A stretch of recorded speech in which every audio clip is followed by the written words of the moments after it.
Okay. Today we are going to discuss about the structure of cell. तर बघा ह्याच्यामध्ये पहिल्यांदा आपण सेलचं स्ट्रक्चर आपण सेलची डेफिनेशन बघितली होती. तर ह्याच्यामध्ये पूर्ण डिटेल मध्ये आपण सेलचा स्टडी करणार आहोत. तर बघा first cell is a structural and functional unit of body which is enclosed by membrane. तर बघा सेल काय आहे तर स्ट्रक्चरल आणि फंक्शनल युनिट आहे बॉडीचं. तर हा क्वेश्चन असतोच फिल इन द ब्लँक्सला मी ह्याच्या अगोदर देखील सांगितलं होतं तुम्हाला. तर काय त्याच्यानंतर सेल फर्स्ट पॉइंट असं होतं की structural and functional unit of body. Next काय there is a fusion of ovum and sperm it forms a single cell called zygote. तर बघा सेलचं फॉर्मेशन कसं होतं मॅम वॉइस नीट येत नाही. मॅडम वॉइस येत नाही नीट. ओके ओके आता येतो का? हो मॅम हो. ओके तर बघा मी रिपीट सांगते. The cell is structural and functional unit of body which is enclosed by membrane. तर सेल काय स्ट्रक्चरल अँड फंक्शनल युनिट आहे बॉडीचं. त्याच्यानंतर बघा सेलचं फॉर्मेशन कसं होतं या सेकंड पॉइंट मध्ये सांगितलं काय the fusion of ovum and sperm it forms the single cell आणि त्या सेलला काय म्हणतात झायगोट. तर जेव्हा ओव्हम अँड स्पर्मचं जेव्हा फ्युजन होतं तर सिंगल सेल फॉर्म होतो त्याला काय म्हणायचं झायगोट. हे स्पेसिफिक नेम आहे त्याचं. मॅम तर वॉइस झायगोट रिपीट होतोय. आवाज क्लिअर येत नाहीये. ओके वेट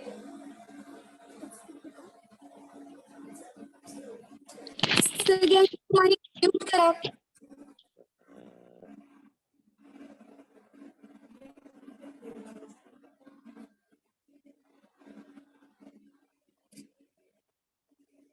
ओके आता होतोय रिपीट.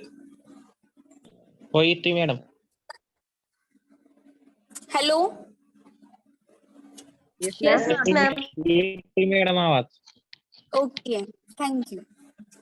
तर बघा zygote undergoes multiple cell divisions and forming differentiated cells and develops into the human body. तर काय होतं त्या झायगोटचं सेल डिव्हिजन होतं आणि त्याच्यामुळे खूप सेल्स फॉर्म होतात आणि त्याच्यापासून ह्युमन बॉडी डेव्हलप होते. मी मागच्या वेळेस सांगितलं होतं सेल पासून टिश्यू होतात, टिश्यू पासून ऑर्गन होतो आणि ऑर्गन पासून एक सिस्टीम होते आणि त्या सिस्टीम पासून पूर्ण होल ह्युमन बॉडी होते. ओके तर तसंच झायगोट पासून सेल डिव्हिजन्स होतात.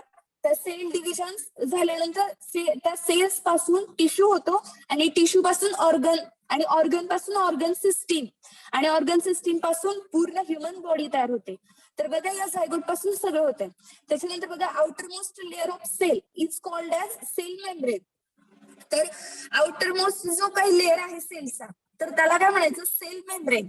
आणि ती सेल मेम्ब्रेन ही कशापासून बनलेली आहे तर फॉस्फोलिपिड्स. 2 layers of phospholipids. तर 2 लेयर्स असतात फॉस्फोलिपिड्सचे. बघा आउटर मोस्ट लेअर जो असतो सेलचा तर त्याला आपण सेल मेम्ब्रेन म्हणायचं आणि त्याच्यामध्ये 2 लेयर्स असतात फॉस्फोलिपिड्सचे म्हणजे तो त्या 2 लेयर्स पासूनच ती सेल मेम्ब्रेन बनलेली आहे. त्याच्यानंतर बघा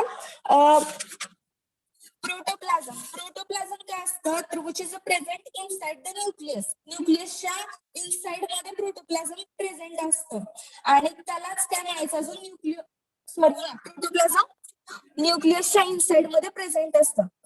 त्याच्यानंतर प्रोटोप्लाझम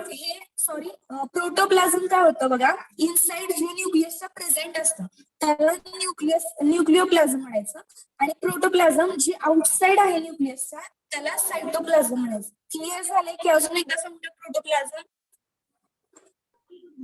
येस मॅम. रिपीट करा मॅम. ओके बघा प्रोटोप्लाझम काय तर जे प्रोटोप्लाझम इनसाइड प्रेझेंट असतं न्यूक्लियसच्या त्याला काय म्हणायचं न्यूक्लियोप्लाझम. इनसाइड जे आहे ते न्यूक्लियोप्लाझम आणि जे आउटसाइड आहे तर त्याला सायटोप्लाझम म्हणायचं. ओके तर बघा आवाज बरोबर येत नाही मॅडम. आवाज येत नाही madam. Okay the cell consists of various organelles like a nucleus, mitochondria, cell voice break membrane. होते मॅडम. व्हॉइस ब्रेक होतोय मॅडम.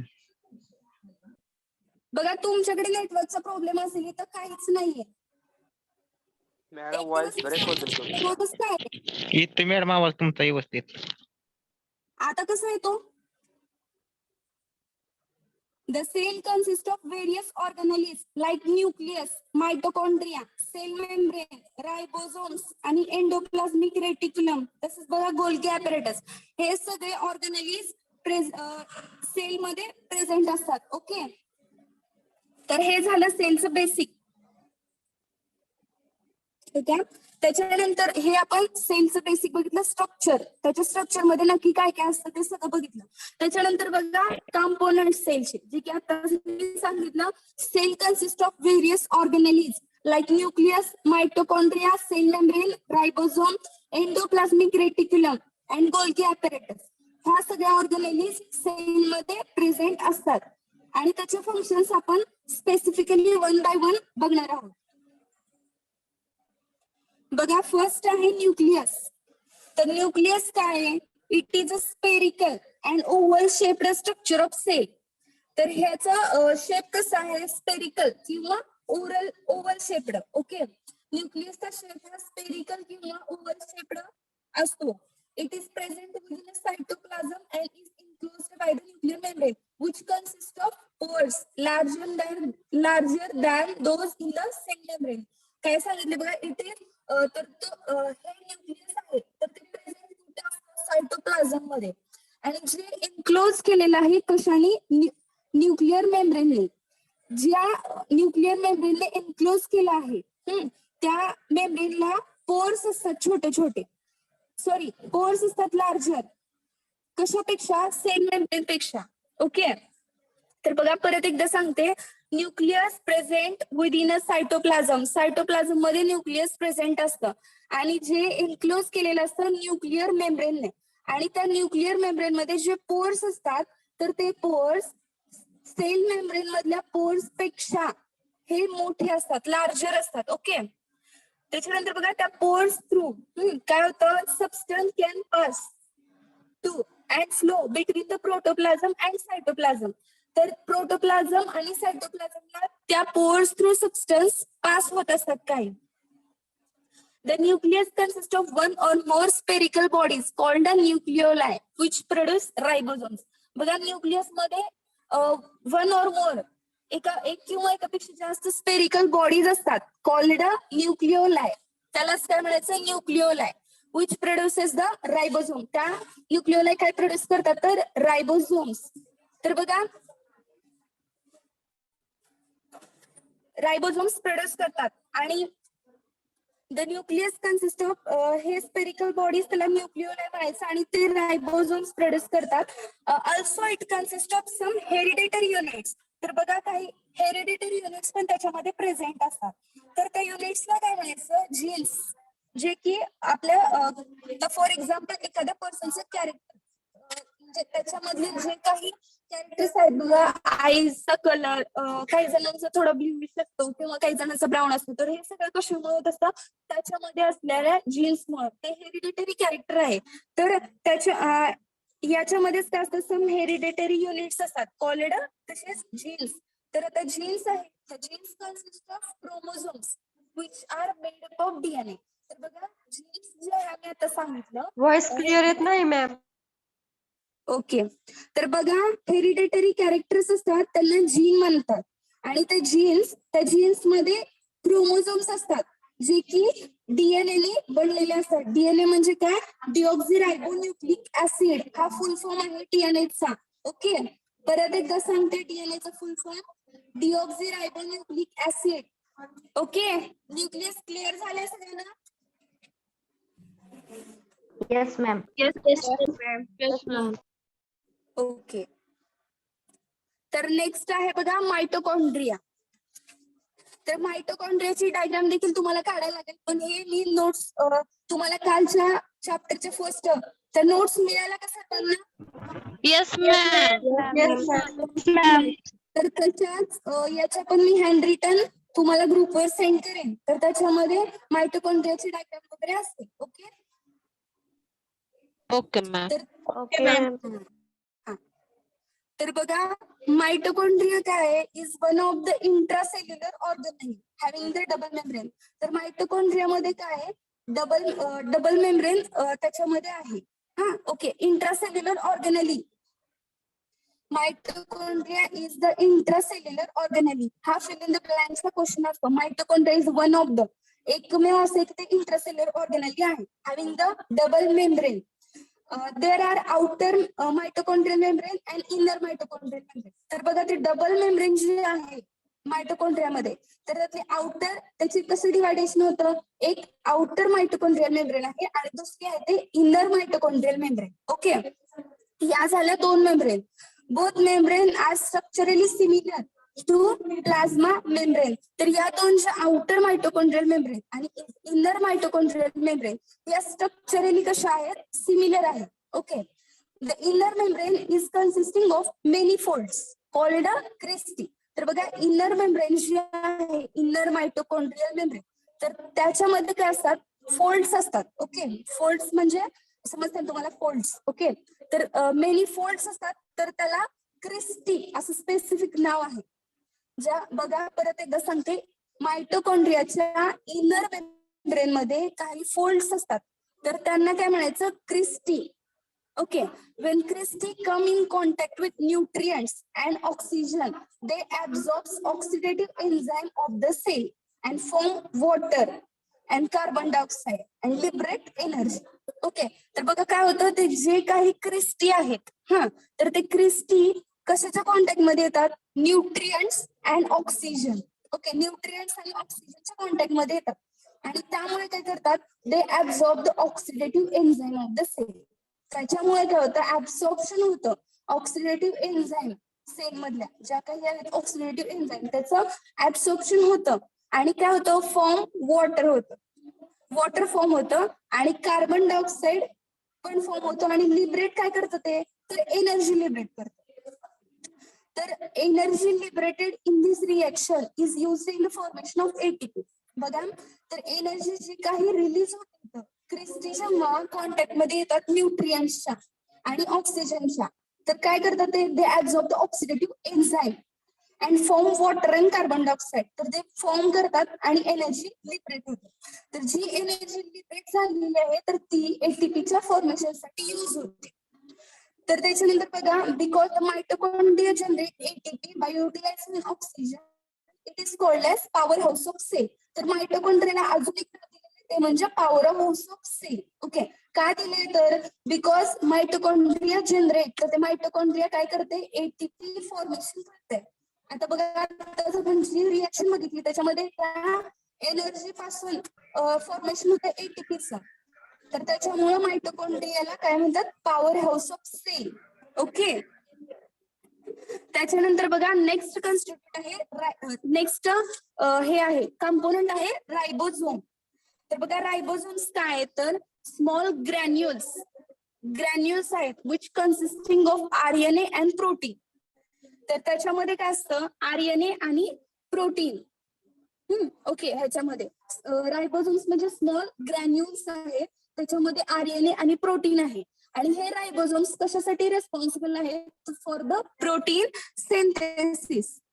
तर कशापासून ते प्रोटीन होतं तर अमायनो ऍसिड्स पासून प्रोटीन होतं. ओके. बघा they are responsible for protein synthesis from the amino acid.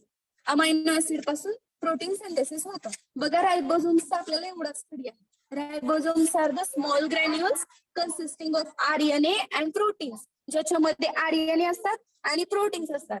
They are responsible for the protein synthesis from the amino acid. Amino acid पासून प्रोटीन सिंथेसिस होतं. ओके.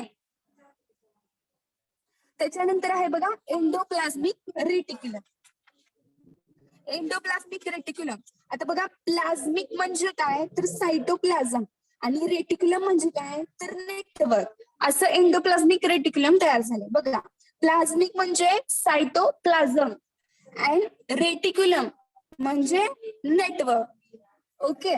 तर बघा endoplasmic reticulum is the network of membrane present in the cytoplasm. हे काय network आहे मेम्ब्रेनचं endoplasmic reticulum म्हणजे which is a present in the cytoplasm जे की सायटोप्लाझम मध्ये प्रेझेंट आहे. It starts from nuclear membrane and extend into the cytoplasm. बघा हे स्टार्ट होते कुठून न्यूक्लिअर मेम्ब्रेन मधून ओके आणि एक्सटेंड इंटू द सायटोप्लाझम पर्यंत एक्सटेंड झालेला आहे न्यूक्लिअर मेम्ब्रेन मध्ये स्टार्ट होतं आणि एक्सटेंड कुठपर्यंत होतं तर सायटोप्लाझम मध्ये there are the two types of endoplasmic reticulum तर ह्याच्यामध्ये दोन टाइप्स आहेत कुठले smooth endoplasmic reticulum and rough endoplasmic reticulum first बघा दोन टाइप्स आहेत फर्स्ट आहे smooth endoplasmic reticulum and second आहे रफ एंडोप्लाझमिक रेटिक्युलम ओके तर बघा एंडोप्लाझमिक रेटिक्युलम मध्ये काय फर्स्ट लक्षात ठेवायचं it is a network of membrane हे काय आहे नेटवर्क आहे membranes which is a present in the cytoplasm जे की सायटोप्लाझम मध्ये प्रेझेंट आहे ओके नेटवर्क आहे आणि ते सायटोप्लाझम मध्ये present it start from nuclear membrane तर याची सुरुवात कुठून होतीये न्यूक्लिअर मेम्ब्रेन पासून आणि एक्सटेंड कुठपर्यंत होते सायटोप्लाझम पर्यंत okay there are two types of endoplasmic reticulum ह्याचे दोन टाइप्स आहेत फर्स्ट आहे स्मूथ एंडोप्लाझमिक रेटिक्युलम आणि सेकंड आहे rough endoplasmic reticulum okay ribosomes are responsible for protein synthesis ribosomes जे आहे तर ते रिस्पॉन्सिबल आहे कशासाठी प्रोटीन सिंथेसिस फर्स्ट काय बघा तर ते प्रोटीन सिंथेसिस साठी रिस्पॉन्सिबल आहेत तर smooth endoplasmic reticulum does not contain ribosomes on the outer surface तर हे जे काही स्मूथ एंडोप्लाझमिक रेटिक्युलम आहे तर ते रायबोसोम्स कन्सिस्ट करत नाही ऑन द आउटर सरफेसला त्याचे but it is responsible for synthesis of fatty acid and steroids तर हे कशासाठी इम्पॉर्टंट आहे तर म्हणजे त्याचं फंक्शन काय for the synthesis of fatty acids and steroids तर स्टिरॉइड्स कुठले तर इस्ट्रोजन अँड टेस्टोस्टेरॉन हे दोन तसं बघा यावर काय तर रफ एंडोप्लाझमिक रेटिक्युलम जे आहे तर विच ते कन्सिस्ट करतात रायबोसोम्सला ओके बघा परत एकदा सांगते स्मूथ एंडोप्लाझमिक रेटिक्युलम हे याच्यामध्ये रायबोसोम्स नसतं आणि रफ एंडोप्लाझमिक रेटिक्युलम याच्यामध्ये रायबोसोम्स असतात आणि स्मूथ एंडोप्लाझमिक रेटिक्युलम जे मी म्हणलं ज्याच्यामध्ये रायबोसोम्स नसतात आउटर सरफेसला त्याच्या पण ते त्याचं म्हणजे ते रिस्पॉन्सिबल कशासाठी आहे synthesis of fatty acids and steroids okay तर स्टिरॉइड्स कुठले कुठले इस्ट्रोजन आणि टेस्टोस्टेरॉन हे दोन स्टिरॉइड्स आहेत ओके इथपर्यंत क्लिअर आहे का सगळ्यांना एंडोप्लाझमिक रेटिक्युलम कळालंय का yes ma'am yes ma'am Yes, ma'am. त्याच्यानंतर आहे बघा गोल्गी ॲपॅरेटस बघा it consist of 3 to 20 small flattened membranous sacs called cisternae तर ते बघा गोल्गी ॲपॅरेटस मध्ये काय असतात 3 ते 20 स्मॉल फ्लॅट म्हणजे त्याचा आकार असतो फ्लॅटेंड मेम्ब्रेनियस सॅक्स प्रेझेंट असतात त्याला काय म्हणायचं सिस्टरने स्पेसिफिक नेम आहे सिस्टरने ओके तर it gives the Golgi apparatus a cup like shape तर त्या सिस्टरने जे काही आहेत मेम्ब्रेनियस सॅक त्याला आपण सिस्टरने म्हणतोय तर त्याच्यामुळे काय होतं गोल्गी ॲपॅरेटसला कप सारखा शेप येतो ओके बघा proteins which are synthesised by rough endoplasmic reticulum move towards the Golgi apparatus आता बघा जे प्रोटीन सिंथेसिस झालेलं असतं रफ एंडोप्लाझमिक रेटिक्युलम मध्ये तर ते कुठं होतं मूव्ह होतं गोल्गी ॲपॅरेटस मध्ये आताच आपण बघितलं एंडोप्लाझमिक रेटिक्युलम मध्ये प्रोटीन सिंथेसाइज होतं तर ते मूव्ह होत आहे गोल्गी ॲपॅरेटस मध्ये where they are packed into the membrane bound vesicles तिथं काय होतं गोल्गी ॲपॅरेटस मध्ये ते पॅक होतं मेम्ब्रेन बाउंड व्हेसिकल्स मध्ये आणि त्या मेम्ब्रेन बाउंड व्हेसिकल्सला काय म्हणायचं सिक्रेटरी ग्रॅन्युल्स बघा परत एकदा सांगते एंडोप्लाझमिक रेटिक्युलम मध्ये जे प्रोटीन तयार होतं सिंथेसाइज झालेलं ते मूव्ह होतं कुठे गोल्गी ॲपॅरेटस मध्ये ते काय होतं तिथं पॅक होतं मेम्ब्रेन बाउंड व्हेसिकल्स मध्ये आणि which is called as secretory granules त्या व्हेसिकल्सला म्हणायचं secretory granules these vesicles carry the protein towards the plasma membrane okay तर ते व्हेसिकल्स काय करतात तर प्रोटीन कॅरी करतात कुठपर्यंत प्लाझ्मा मेम्ब्रेन मध्ये. ओके, आणि त्याच्यानंतर काय होतं, they are transferred into the extracellular fluid. Okay, तर हे झालं गोल्गी ऍपॅरेटस. गोल्गी ऍपॅरेटस मध्ये काय होतं, परत एकदा गोल्गी Voice break होते, apparatus madam. Consist of 3 to madam voice break होते. बघा, Golgi apparatus consist of 3 to 20 small flattened membranous sacs. तर गोल्गी ऍपॅरेटस मध्ये काय होतं, 3 to 20 small flattened membranous sacs तयार होतात, ज्याला काय म्हणायचं, सिस्टर्ने असं स्पेसिफिक नाव आहे त्या सॅक्सला. ओके, तर बघा त्या सॅक्स मुळे गोल्गी ऍपॅरेटसला कप सारखा शेप येतो. Okay, cup like shape. Okay, तर ह्याच्यानंतर काय होतं, प्रोटीन्स जे की एंडोप्लाझ्मिक रेटिक्युलम मध्ये सिंथेसाइज झालेले आहेत, तर ते मूव्ह होतात गोल्गी ऍपॅरेटस मध्ये. तर जेव्हा ते गोल्गी ऍपॅरेटस मध्ये येतात, ते पॅक होतात एका मेम्ब्रेन बाउंड वेसिकल्स मध्ये, आणि त्या मेम्ब्रेन बाउंड वेसिकलला काय म्हणतात, सिक्रेटरी ग्रॅन्युल्स. ओके, तर बघा त्या वेसिकल्स म्हणजेच सिक्रेटरी ग्रॅन्युल्स कॅरी करतात प्रोटीन टुवर्ड्स, कुठे करतात, प्लाझ्मा मेम्ब्रेन मध्ये. ओके, म्हणजे त्या ट्रान्सफर करतात थोडक्यात प्रोटीन कुठं, प्लाझ्मा मेम्ब्रेन मध्ये. ओके, त्याच्यानंतर आहे बघा लायझोझोम्स. लायझोझोम्स काय आहे, तर lysosomes are the secretory vesicles which are produced by the Golgi apparatus. बघा हे लायझोझोम्स आहेत, ते प्रोड्यूस कोण करतं, गोल्गी ऍपॅरेटस. ओके, आताच आपण बघितलं गोल्गी ऍपॅरेटसचं, तर हे लायझोझोम सुद्धा कोण प्रोड्यूस करतं, गोल्गी ऍपॅरेटस. बघा हे लायझोझोम मध्ये कसं आहे, लायझो मीन्स डिझॉल्विंग आणि सोम्स मीन्स बॉडी. लायझोझोम्स कसं तयार झाले, lyso means dissolving and somes means bodies. Okay, तर हे लायझोझोम्स कशापासून प्रोड्यूस झालेले आहेत, तर गोल्गी ऍपॅरेटस. ओके, जे आता मी सांगितलं सेक्रेटरी ग्रॅन्युल्स असतात, जे की प्रोटीनचं सांगितलं होतं गोल्गी ऍपॅरेटस मध्ये, तर हे लायझोझोम्स म्हणजे सिक्रेटरी वेसिकल्स. ओके, तर बघा नेक्स्ट काय आहे, त्यांनी सांगितलं contain 60 type of digestive and hydrolytic enzymes. तर लायझोझोम्स मध्ये काय असतं, 60 टाइप्स ऑफ डायजेस्टिव्ह ज्या काही एन्झाइम्स आहेत, तर डायजेस्टिव्ह आणि हायड्रोलायटिक अशा एन्झाइम्स 60 टाइप्सच्या असतात. आणि त्या काय करतात, break down the large molecules like RNA and DNA, carbohydrates, proteins. तर ते असे जे काही लार्ज मॉलिक्युल्स असतात, कार्बोहायड्रेट्स, DNA, प्रोटीन, तर त्याचं कन्व्हर्जन कशामध्ये करतात, स्मॉल पार्टिकल्स मध्ये. ओके, बघा परत एकदा सांगते, lysosomes contain the 60 types of digestive and hydrolytic enzyme. 60 टाइप्सच्या डायजेस्टिव्ह आणि हायड्रोलायटिक एन्झाइम्स या प्रेझेंट असतात कशामध्ये, लायझोझोम मध्ये. ओके, विच त्यांचं मेन फंक्शन काय आहे, break down large molecule like RNA, DNA, carbohydrate, protein असे जे मॉलिक्युल्स आहेत, तर लार्ज मॉलिक्युलचं कन्व्हर्जन स्मॉल मॉलिक्युल किंवा स्मॉल पार्टिकल मध्ये करतात, ते कोण आहे, तर लायझोझोम्स. हे झालं मेन फंक्शन.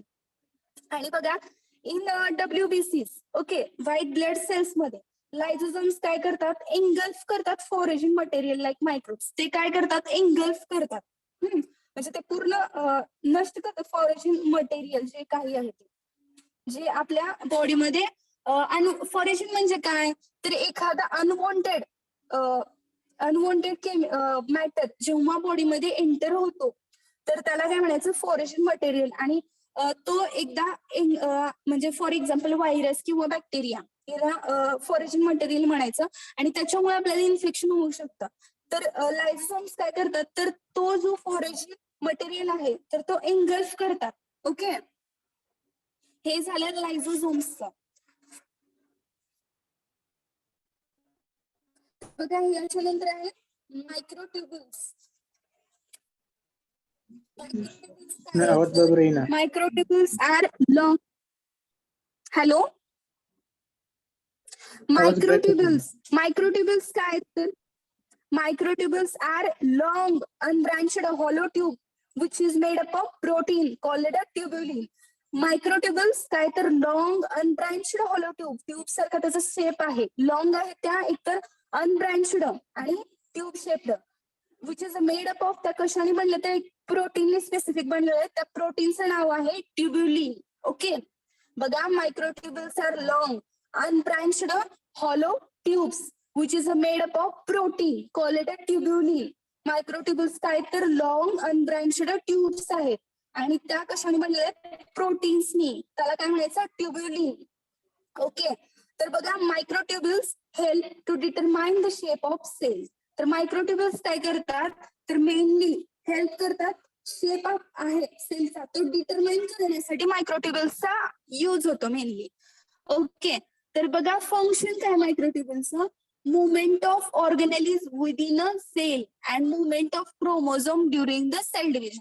तर बघा ह्याचं मेन फंक्शन आहे movement of organelles and the movement of chromosome. तर main function movement of organelle तर आणि मुवमेंट ऑफ क्रोमोझोम हे आहे. तर ते कधी होते बघा मुवमेंट ऑर्गेनेलिजची? Within a cell. कुठे होते? तर विदिन अ सेल, सेलमध्ये होते movement ऑर्गेनेलिजची.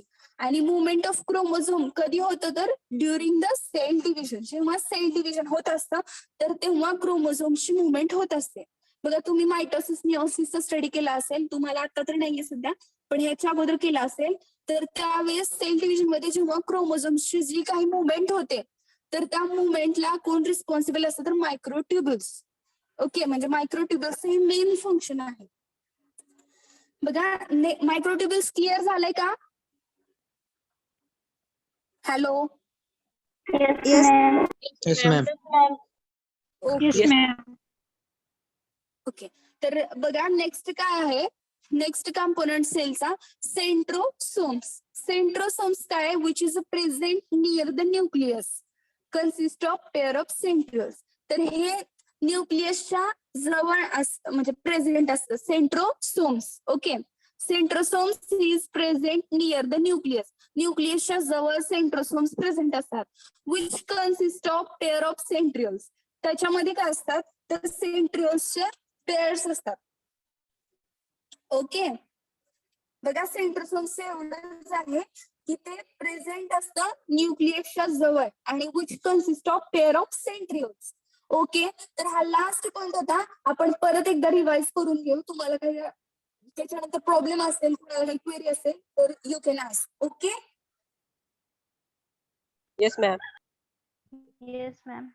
Yes, ma'am. Yes, ma'am.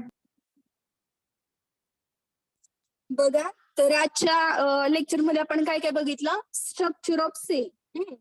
तर या स्ट्रक्चर ऑफ सेल मध्ये सेल काय आहे? Structural and functional unit of body which is enclosed by membrane.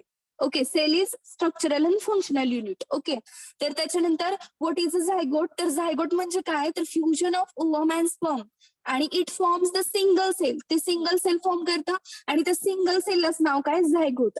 तर त्या झायगोटचं काय होतं? मल्टिपल सेल डिव्हिजन होतं आणि त्याच्यामुळे सेल डिव्हिजन झाल्यामुळे डिफरन्शिएटेड सेल्स फॉर्म होतात. म्हणजे एका सेल पासून खूप साऱ्या सेल फॉर्म होतात आणि त्या सेल्स पासून टिश्यू होतात आणि टिश्यू पासून ऑर्गन, ऑर्गन पासून सिस्टीम आणि सिस्टीम पासून ह्युमन बॉडी. तर इथं डायरेक्ट काय सांगितले? Develops into the human body. Okay, तर ही मधली प्रोसेस आहे.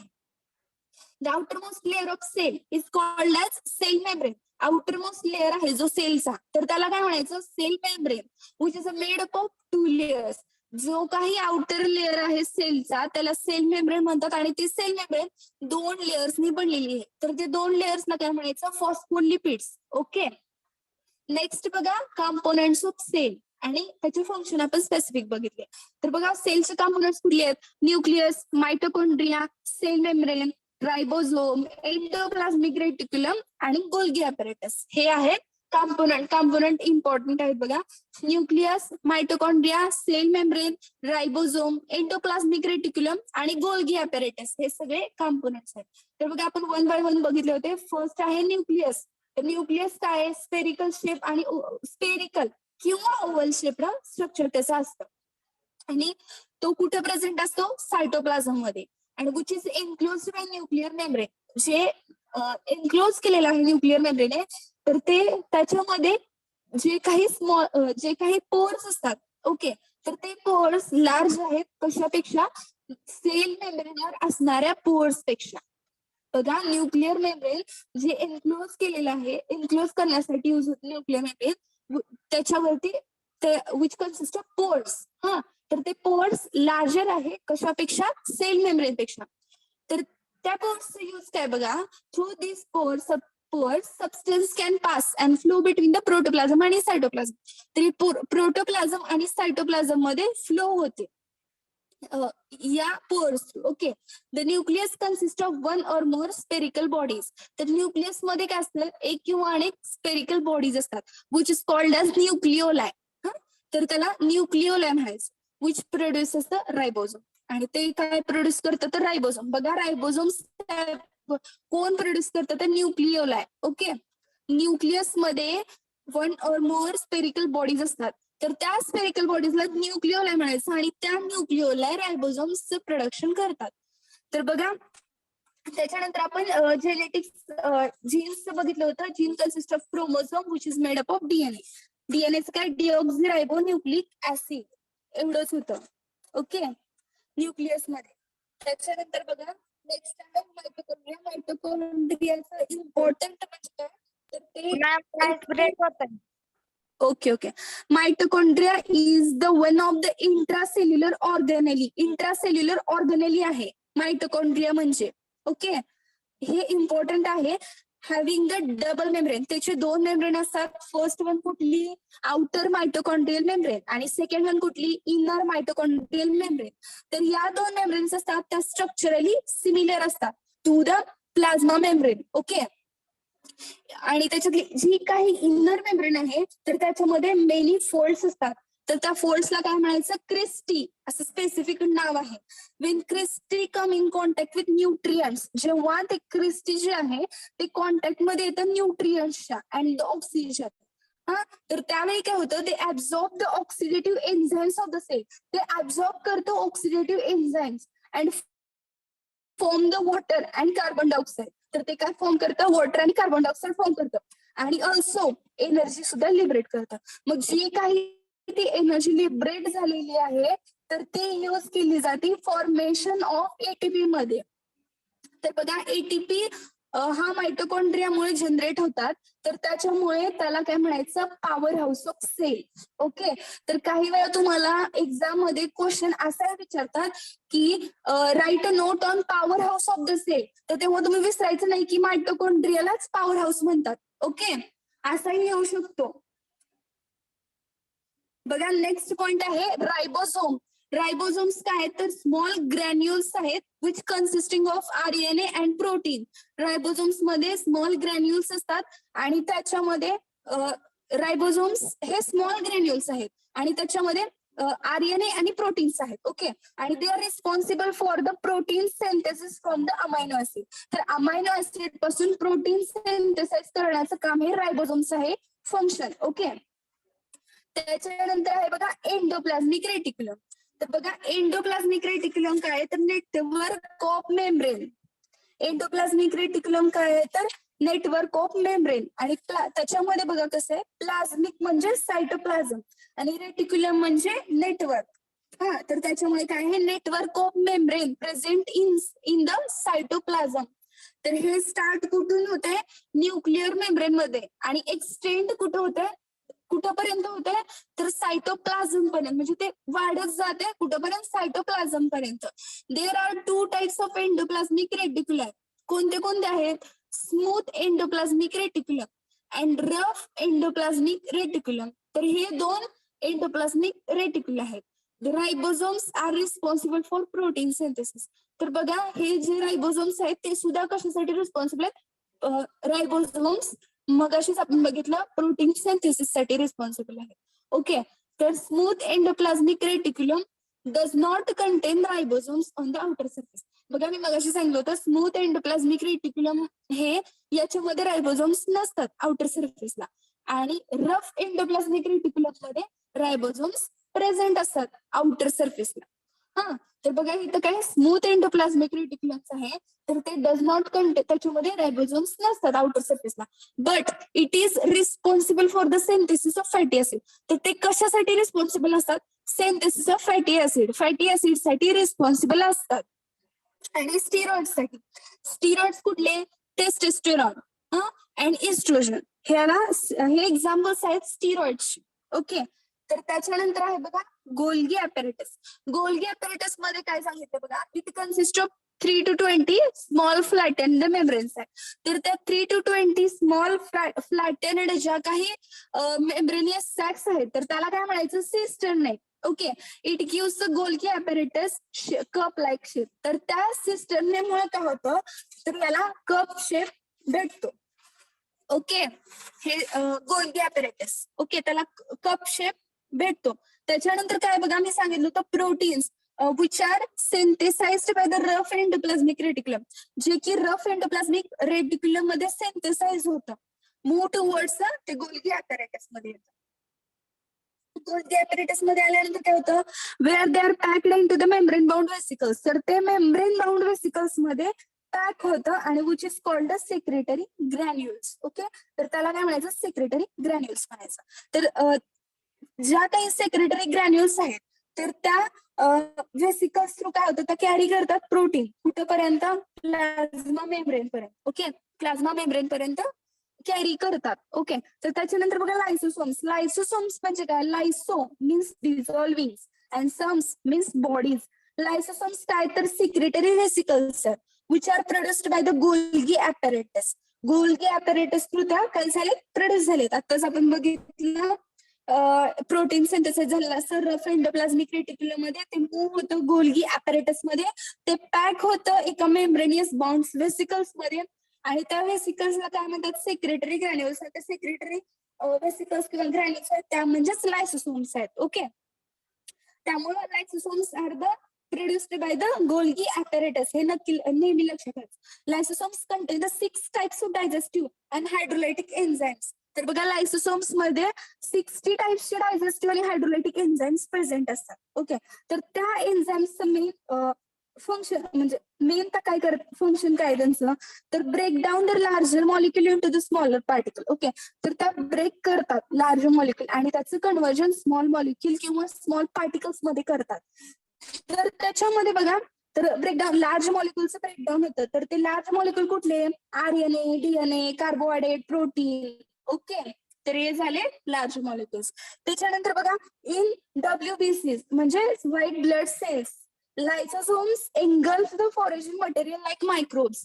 तर ते लायसोसोम्स काय करतात, तर मी तुम्हाला सांगितलं फॉरेजिन मटेरियल. फॉरेजिन मटेरियल म्हणजे अनवॉन्टेड पार्टिकल विच इज, जेव्हा आपल्या बॉडीमध्ये येतो तर त्याला काय म्हणायचं, फॉरेजिन पार्टिकल किंवा फॉरेजिन मटेरियल. तर त्या फॉरेजिन मटेरियलमुळे आपल्याला काही आपल्या बॉडीमध्ये चेंजेस होतात आणि आपल्याला इन्फेक्शन होतं. हा, तर ते थांबवण्यासाठी बघा काय करतात, लायझोसोम्स काय करतात, तर तो फॉरेजिन मटेरियल एंगल्फ करतात. ओके, हे झालं लायझोसोम्सचं. त्याच्यानंतर काय बघा, मायक्रोट्युब्युल्स. तर मायक्रोट्युब्युल्स ह्या काय आहेत, तर लॉंग अनब्रांच्ड हॉलो ट्यूब्स. तर त्या लॉंग आहेत, अनब्रांच्ड आहेत, हॉलो ट्यूब्स आहेत आणि त्या मेड म्हणजे त्या कशाने बनलेल्या आहेत, प्रोटीन एका स्पेसिफिक. त्या प्रोटीनला काय म्हणायचं, ट्युब्युली. मायक्रोट्युब्युल्स बघा काय आहेत, तर लॉंग अनब्रांच्ड हॉलो ट्यूब्स आहेत. तर त्या लॉंग अनब्रांच्ड हॉलो ट्यूब्स आहेत which is made up of protein called tubulin. Okay, तर microtubules helps to determine the shape of sale.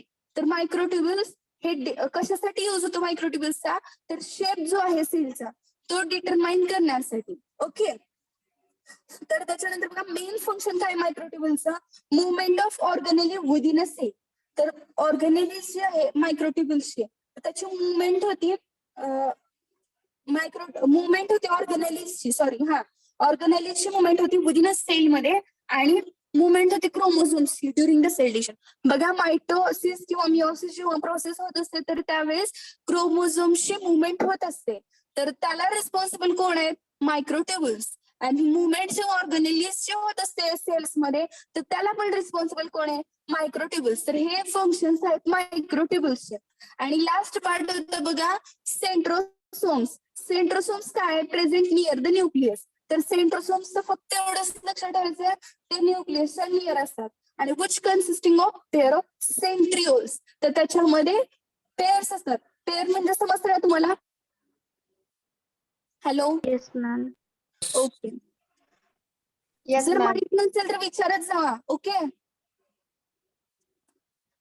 It consist of pair of centrioles. Okay, तर centrosomes मध्ये काय असतं फक्त एवढंच लक्षात ठेवायचं, it is present near the nucleus and it consist of pair of centrioles. Okay, तर बघा आपला सेकंड देखील टॉपिक संपलेला आहे. आज आपण पूर्ण स्ट्रक्चर ऑफ सेल बघितलं. तर याच्या काही डायग्राम्स आहेत, तर मी नोट्स स्कॅन करून तुम्हाला ह्याच्यावर सेंड करेन आज ग्रुपवर. नसेल तर क्लासरूम, गुगल क्लासरूमचं तुम्हाला माहिती झालंय का सगळ्यांना? ओके, तर मी आज माझ्या गुगल क्लासरूमचा कोड तुम्हाला शेअर करेन आणि त्याच्यावर अपलोड करेन. ओके, का आज ग्रुपवर करू द्या, उद्यापासून गुगल क्लासरूमवर. ग्रुपवर करा. ग्रुपवर करा मॅडम. ओके, आज मॅम ग्रुपवर दोन्हीकडे पण करा. हॅलो. दोन्हीकडे पण करा. ओके, हा दोन्हीकडे त्या असणारच आहेत, पण आज तुम्हाला लगेच लागायचं असेल तर मी ग्रुपवर तोपर्यंत शेअर करेन. गुगल क्लासरूमवर तर कंपल्सरी असणारच आहेत सगळ्या नोट्स. ओके ओके ओके हा, तर मी तुम्हाला एक्झामचं बोलले होते, तुम्हाला एकदा डिटेल मध्ये सांगेन. तर मी तुम्हाला आता आज नाही उद्या नेक्स्ट सगळं डिटेल मध्ये तुम्हाला जे काही एक्झाम असतात, किती मार्क्सचे होतात, कोणत्या म्हणजे कशा टाईपचे क्वेश्चन्स येतात, MCQ म्हणा. ओके, तर ते मी तुम्हाला उद्याच्या लेक्चर मध्ये सगळं डिस्कस करेन. Okay okay okay ma'am. Okay ma'am. ठीक आहे. तर बघा आज आपला टाइम संपलेला आहे. आपण काय करू, नेक्स्ट लेक्चर मध्ये जेव्हा ते एक्झामचं डिस्कशन घेणार आहोत, तर तेव्हाच मी तुमच्या सगळ्या कोणालाही क्वेश्चन विचारेन, तर तेव्हाच आपण रिव्हिजन घेऊया. ओके, फर्स्ट चॅप्टरचं का? फर्स्ट चॅप्टरचं का मॅम? काय काय फर्स्ट लेसनचं का? फर्स्ट लेसन प्लस आजचा पण. ओके. ओके सगळ्या डेफिनेशन आणि आजचं स्ट्रक्चर हे दोन्ही टॉपिक खूप छोटे आहेत, म्हणून मी लेक्चर मध्ये संपवलेत. कुणाला काही प्रॉब्लेम नाही ना? फास्ट झालंय नाही. की काय मॅडम? अजून स्लो व्हायला? नाही समजलं मॅडम. ओके, बघा याच्यात कसं आहे, थेरॉटिकल पार्ट असेल ना, तुम्हाला ते पाठच करावा लागेल. ओके, तर समजलं तर आहे ना? समज बोला. हा मॅडम, तुमचं लेक्चर संपल्यानंतर असंच राहू दे सगळ्यांना. All student stay here, we will continue further lecture. Okay ma'am, okay. तर बघा नेक्स्ट लेक्चर होईल तुमचं सोशल फार्मसीचं. नंतर मॅडम घेत आहेत, कोणी सुद्धा लेफ्ट होऊ नका. Okay okay.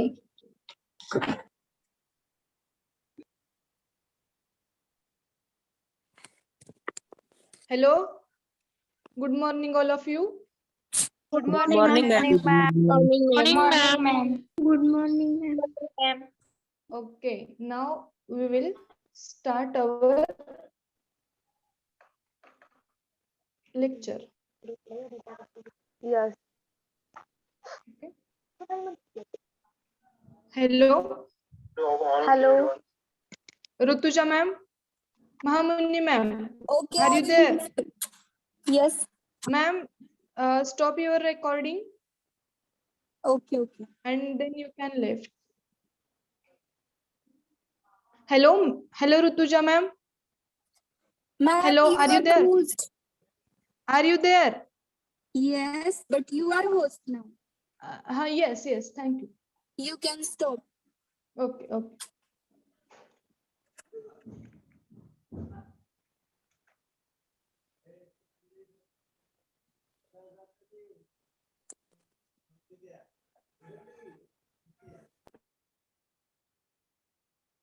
Just wait.